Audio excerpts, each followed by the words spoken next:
Welcome back aliens. आज हम बात करने वाले हैं प्रॉब्लम्स विद ऑटोनोमस कार्स। आप क्या सोचते हैं ऑटोनोमस कार्स के बारे में? कमेंट में ज़रूर बताना। So let's get started.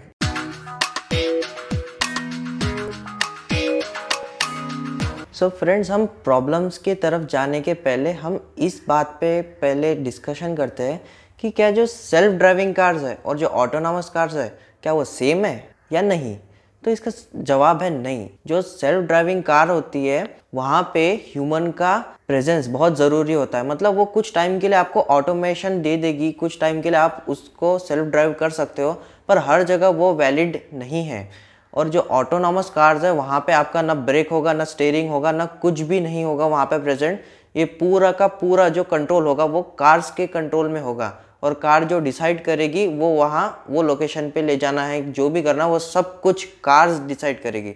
अभी जो आपके स्क्रीन पे जो इमेज दिख रही है उसमें बताया गया है कि अलग अलग ड्राइविंग ऑटोमेशन लेवल्स के बारे में बताया गया है, जिसमें लेवल 0 टू लेवल 6 होती है, पर यहाँ पे 5 लेवल ही बताई गई है, जिसमें से जो टेस्ला कंपनी है उसकी 2 लेवल्स है, और जो कस्टमर है उनका डेटा कलेक्ट करके वो जो लेवल्स है उसको इम्प्रूव करने की कोशिश कर रहे हैं।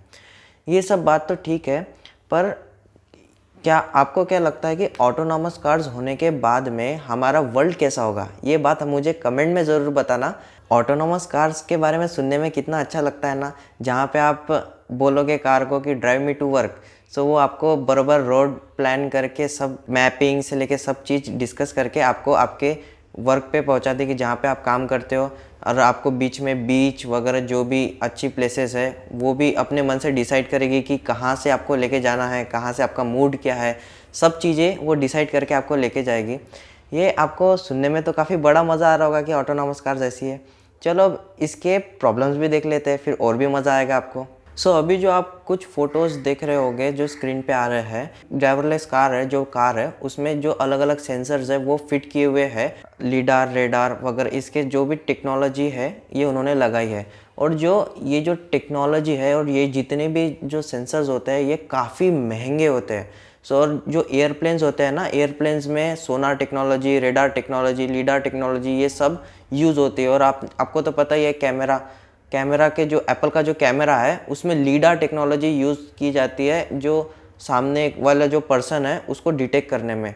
सो ये काफ़ी एक बेटर टेक्नोलॉजी तो है, पर ये इतनी एक्सपेंसिव है। अगर आप उसको कार में फिट करोगे तो जो आप कार खरीदोगे, जो नॉर्मल पर्सन है कोई भी वो कार खरीदेगा तो उसके लिए वो एक एफोर्डेबल प्राइस में नहीं होगी।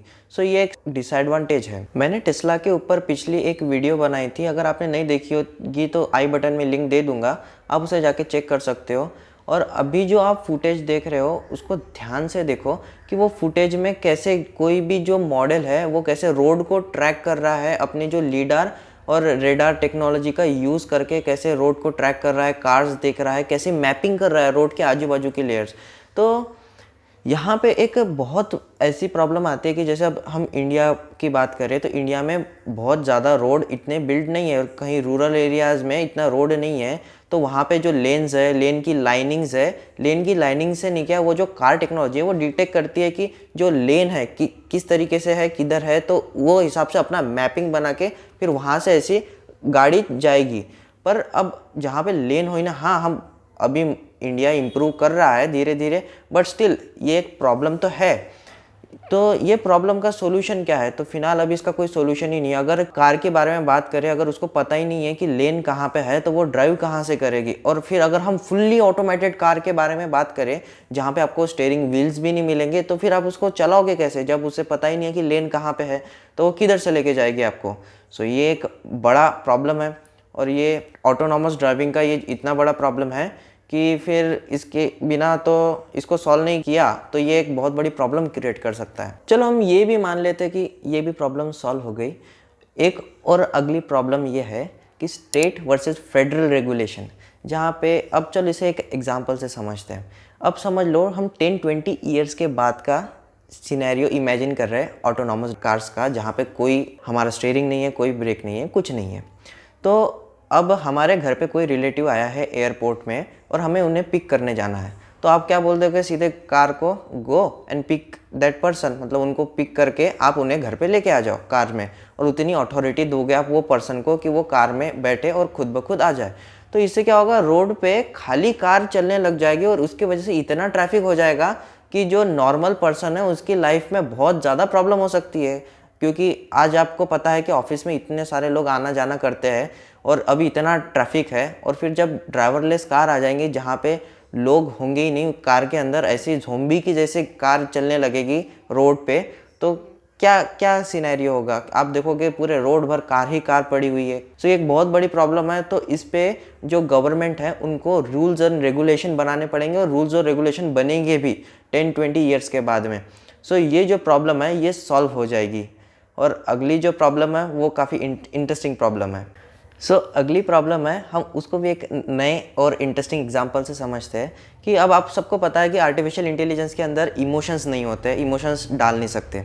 तो हम क्या करते हैं कि हम अभी डे टू डे लाइफ में क्या करते हैं कि समझ लो ऐसी ये सामने से ऐसी रोड आ रही है और ये सामने से ऐसी रोड आ रही है और चौराहा है, वहाँ स्क्वायर है, स्क्वायर पे एक गाड़ी वाला आता है और दोनों की एक सामने अपनी ये होती है और दोनों गाड़ी रोक लेते हैं। तो हम क्या करते हैं, इशारों से उसको बोलते हैं हाँ निकाल ले गाड़ी, तो वो निकाल लेता है। पर वो इशारे आर्टिफिशियल इंटेलिजेंस को तो नहीं समझेंगे ना।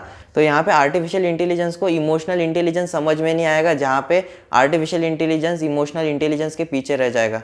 एक ये ड्रॉबैक है। पर ये जो ड्रॉबैक है इसको ख़त्म होने को थोड़ा टाइम तो लगेगा, क्योंकि बहुत ज़्यादा डेटा लगेगा। और आपको भी पता है कि नेक्स्ट 10-20 ईयर्स में जो आर्टिफिशियल इंटेलिजेंस है वो काफ़ी इम्प्रूव होगा। देखते हैं फ्यूचर में कि ये जो प्रॉब्लम है इन सब पे क्या डिसीजन दिए जाते हैं। और अब जो फाइनल प्रॉब्लम है कि अब जो कार्स है, आपको तो फर्स्ट पॉइंट में हमने डिस्कस किया है कि उसमें लीडार सोनार ये जो भी टेक्नोलॉजी यूज़ होंगी, ठीक है, हम मान लेते हैं कि ये इन्होंने यूज़ की है। अब समझ लो कोई एक कार है, कार में लीडार टेक्नोलॉजी है जहाँ से वो सामने वाले जो भी ऑब्जेक्ट्स है उसको डिटेक्ट कर रही है। और समझ लो कि वेदर कंडीशन ख़राब हो गई, तो और वेदर कंडीशन इतनी ख़राब है कि लाइटनिंग हो रही है, तो जो लीडार टेक्नोलॉजी है वो लाइट से ही तो अपना जो भी है स्कैन वैन करता है और जो भी डेटा कलेक्ट होकर उससे मैपिंग होती है। पर अगर उसके डेटा में इंटरफेयर हो गया और कुछ ऐसा होगा कि सामने से भी गाड़ी आ रही हो और हमारे जो डेटा है उसमें थोड़ी सी गड़बड़ी हो गई हो, तो यहाँ पे बहुत बड़ा नुकसान है। यहाँ पे एक्सीडेंट होने के बहुत ज़्यादा चांसेस है, जहाँ पे इसको रोक नहीं सकते हम। और ये टेक्नोलॉजी को फुल्ली ऑटोमेटेड होने को काफ़ी टाइम लगेगा, चाहे कितना मतलब टाइम लग जाए, 10 ईयर्स लग जाए, फिर भी स्टीयरिंग व्हील्स तो फिलहाल तो होंगे ही होंगे। क्योंकि ह्यूमन का वहाँ पे कभी कुछ हो जाए कि ऐसी इमरजेंसी कंडीशन आ जाए, ह्यूमन को अपना ड्राइव करने का, स्टीयरिंग व्हील को यूज़ करने का काम पड़ जाए, तो फिर वहाँ क्या करेंगे। तो इसीलिए फ़िलहाल तो अभी तो ड्राइवर लेस कार्स होंगी, पर उसमें स्टीयरिंग व्हील से लेकर उसमें ह्यूमन का कंट्रोल तो होगा ही होगा। और एक आखिरी पॉइंट, बस लास्ट पॉइंट। ये जो पॉइंट में है हम ये डिस्कस करेंगे, ठीक है, हम सब प्रॉब्लम्स ख़त्म हो गई, बस एक लास्ट प्रॉब्लम है कि जो अगर सब ऑटोनॉमस कार्स हो गई जहाँ पे कोई स्टीयरिंग नहीं है, कुछ नहीं है, और अगर वो चल रही है, सब सही है, सब प्रॉपर है, अब वहाँ पे आता है हैकर्स का रोल। अगर हैकर ने अगर जो कंपनी है उसका कुछ भी डेटाबेस अगर कुछ भी हैक कर लिया, तो फिर क्या होगा कि वो कोई भी कार, वो कंपनी की कोई भी कार को कंट्रोल कर सकता है, कोई भी कार को कंट्रोल कर सकता है। और आपने फास्ट एंड फ्यूरियस मूवी देखी होगी, अगर नहीं देखी होगी तो उसमें एक फुटेज देख लेना, जहाँ पे जो एक गॉडज़ा नाम का एक गैजेट होता है जहाँ से हर गाड़ियाँ कंट्रोल करते हैं, जो विलन्स है वो हर गाड़ियाँ कंट्रोल करते हैं, उसकी वजह से कितना ज़्यादा डिस्ट्रक्शन हुआ है। अगर ऐसा हुआ तो ये तो बहुत बड़ी प्रॉब्लम है। तो आपने अगर वो देखा नहीं होगी क्लिप, तो आप ज़रूर जाके देखना, आपको बहुत ज़्यादा इंटरेस्ट आएगा उसमें। यहाँ साइबर सिक्योरिटी काफ़ी इंपॉर्टेंट रोल प्ले करती है। और अगर हम डेटा और जो अभी करंट इन्फॉर्मेशन के बारे में बात करें, तो साइबर सिक्योरिटी की तो जो डिमांड है वो तो बढ़ने ही वाली है। और बहुत लोग कमेंट में बोल रहे थे कि साइबर सिक्योरिटी के बारे में बताओ, थोड़ा नॉलेज दो। फ्यूचर में साइबर सिक्योरिटी काफ़ी ज़्यादा इंक्रीज, जो कि सेकंड नंबर पे होने वाली है। फर्स्ट एआई होने वाला है, सेकंड जो साइबर सिक्योरिटी और जो भी है, क्योंकि डेटा इतना बढ़ जाएगा कि उसकी प्रोटेक्शन की ज़रूरत तो पड़ेगी ही पड़ेगी। तो साइबर सिक्योरिटी काफ़ी ट्रेंड होगी। तो आप साइबर सिक्योरिटी अगर चूज़ करना चाहते हो, आपकी इच्छा है, तो चूज़ कर सकते हो। इसीलिए इलॉन मस्क ने अपनी जो कंपनी है उसको हैक करने के लिए, टेस्ला को हैक करने का इतना बड़ा रिवॉर्ड रखा है। आपको अगर ये वीडियो 100% पसंद आई होगी तो सब्सक्राइब बटन दब जानी चाहिए अभी तक। अगर आपको ये वीडियो पसंद आई और ऐसी वीडियोस को आप देखना चाहते हो फ्यूचर में, तो सब्सक्राइब तो करना ही पड़ेगा, और साथ में कमेंट में आप बताओ अपने सजेशन क्या है। मिलते हैं अगले वीडियो में जल्दी।